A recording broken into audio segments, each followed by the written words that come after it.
Bonjour, on est toujours chez Cellier pour le lancement de cette magnifique voiture. Et je suis avec Fred, le copilote de Thibaut, qui connaît la voiture par cœur, parce que c'est lui qui l'a adoptée. Adopté, on va dire. Après, j'ai beaucoup d'amis et j'ai la chance d'avoir beaucoup d'amis qui ont travaillé dessus, qui sont mécanos et bien plus compétents que moi, mais je la connais relativement bien, en effet. Alors, qu'est-ce que c'est comme voiture? La marque, le modèle, qu'est-ce que c'est? Alors, c'est une Mitsubishi Lancer, une Evo 10. Elle a la particularité qu'elle fait partie du groupe R4. Il y a très très peu de voitures en France de ce type-là. C'est une voiture par rapport aux classes N4 ou beaucoup de Mitsubishi qu'on voyait habituellement qui sont allégées, bien plus allégées, qui a une boîte séquentielle, qui a des débattements de suspension bien plus importantes et qui est pratiquement neuve, qui a été refaite pratiquement neuve. C'est une voiture de quelle année? Elle est de 2011, je pense, cette voiture. Alors après, elle a vécu depuis, elle a été révisée et là, elle est pratiquement toute révisée. Bah là, on a l'impression qu'elle est neuve. On peut peut-être aller faire un tour. Jean-Marc, tu peux nous suivre? C'est Jean-Marc qui est derrière, je vous rappelle, le super technicien.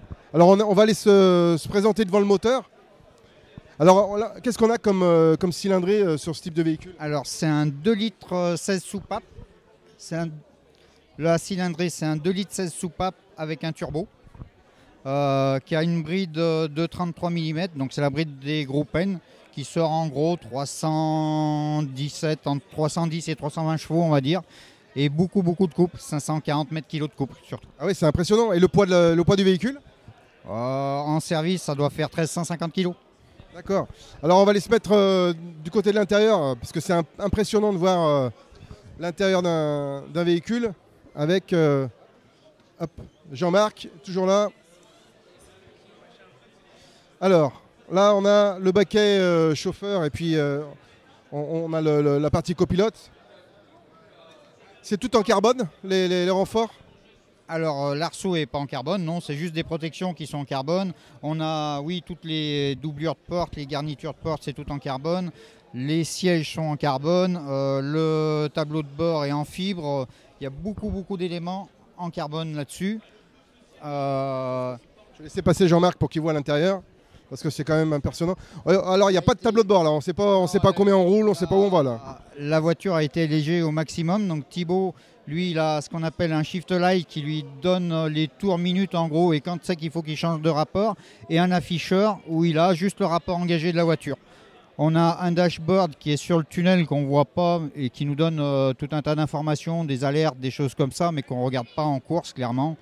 Et après, on a un trip master côté copilote. Mais autrement, il n'y a plus rien, il n'y a plus de chauffage, il n'y a plus tout ça, tout a été enlevé. Oui, en même temps, vaut mieux alléger au maximum le véhicule pour pouvoir rouler. Alors déjà, il y a le nom des deux pilotes, hein, enfin le pilote et le copilote, hein, qui est déjà installé. Vous avez fait une déco un peu sympa, hein, je trouve, en covering. C'est quelqu'un en local, non? Oui, alors c'est quelqu'un qui est à côté d'Annonay, qui est là ce soir d'ailleurs, c'est rd.com qui a fait ça. C'est Pierre-Édouard Roussat, qui court aussi, et qui a sa boîte de com et qui nous a fait cette déco. Bah, il a du goût, il a bien travaillé. Une chose, c'est 4 roues motrices, hein, c'est ça? C'est une 4 roues motrices, oui. C'est une 4 roues motrices avec 3 pompes, puisqu'elle a le différentiel central qui est piloté. On peut changer, on a tout un tas de stratégies de ponts différents. On a des stratégies moteurs aussi, on a beaucoup de choses qu'on peut paramétrer sur cette voiture. Alors si je veux faire un cadeau à Jean-Marc pour son anniversaire, et que je veux lui acheter une voiture comme ça, il faut que j'économise combien à peu près? Alors, il faut économiser autour de 80 000 euros. Ouais, donc Jean-Marc, on attendra un peu. Hein, on attendra un peu. Non, pour ton anniversaire, la voiture, je voulais te l'acheter. Je parle à Jean-Marc qui est derrière la caméra, les amis, hein, évidemment.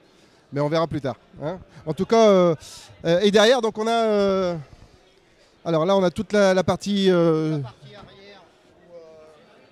Pour les porte-casques quand on est à l'arrêt. Le remplissage du réservoir qui se fait par là, hein, sous la trappe, qui se fait avec des raccords hydrauliques spéciaux, puisque le réservoir est dans une caisse en carbone sous la caisse. On est dans du carburant 98, c'est ça?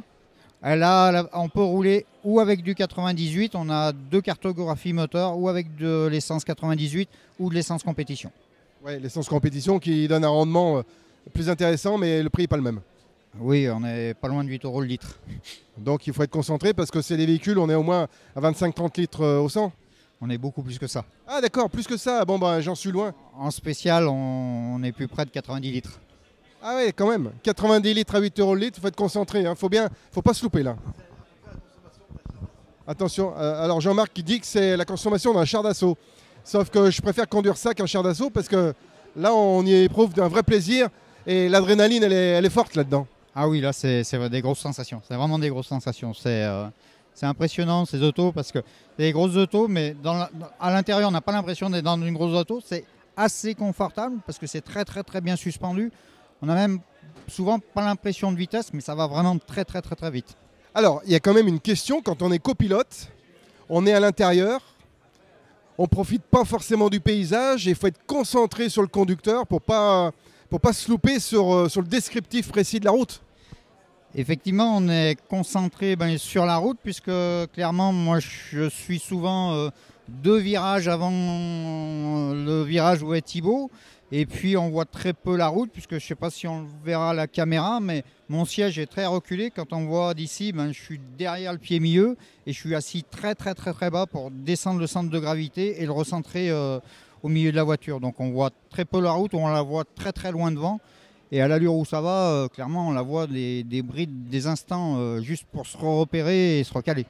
En tant que copilote, la stratégie c'est quoi? Alors c'est deux virages avant, c'est quoi? C'est une distance, c'est 200 mètres avant, c'est quoi la stratégie? Alors déjà, on ne donne que les notes que le pilote nous a données. Hein. C'est lui qui donne ses notes et nous, on fait que lui les redicter, clairement. Et la stratégie, ça dépend de la vitesse. Quand on est dans un endroit lent, on va dire, je vais être une note devant lui, un virage devant lui. Si c'est des endroits très très très rapides avec des gros freinages, je peux arriver à être 3 notes devant lui. Donc il faut gérer ça de façon stratégique, en anticipant tout ce qui se passe et en connaissant parfaitement le circuit. Parfaitement le circuit, on ne connaît jamais parfaitement le circuit puisque maintenant les reconnaissances sont très limitées, très réglementées. En général, on passe 3 fois avant en reconnaissance avec une véhicule de série sur une route ouverte à vitesse réglementaire. Donc après, on bosse avec les vidéos puisqu'on filme et... Perso, moi je sais que souvent je prends des vidéos, je les accélère et ça me permet de voir les endroits où ça va être chaud et puis des codes qu'on se donne aussi, quoi. Alors, on est à l'ère de l'intelligence artificielle. Est-ce qu'il va y avoir des logiciels de copilotage? Est-ce que c'est pas à terme la fin des copilotes? Je ne suis pas sûr parce que chaque pilote a ses notes qui lui sont propres. Un pilote, Thibaut, va prendre les notes de David Salanon par exemple. Thibaut sera incapable de rouler avec et l'inverse, ce sera la même chose, quoi. Donc une intelligence artificielle, non, puisqu'il n'y a pas de règles. Oui, c'est les règles qu'on se fixe soi-même, quoi, avec son langage et ses codes. Voilà, c'est ses propres langages, ses propres codes.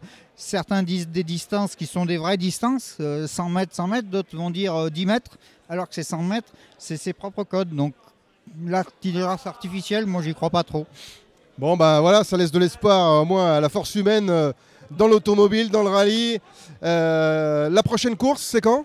Prochaine course, donc 16-17 février, je crois, Haute-Vallée d'Azergues, à Lamure-sur-Azergues. C'est un petit rallye régional et ce sera très bien pour démarrer.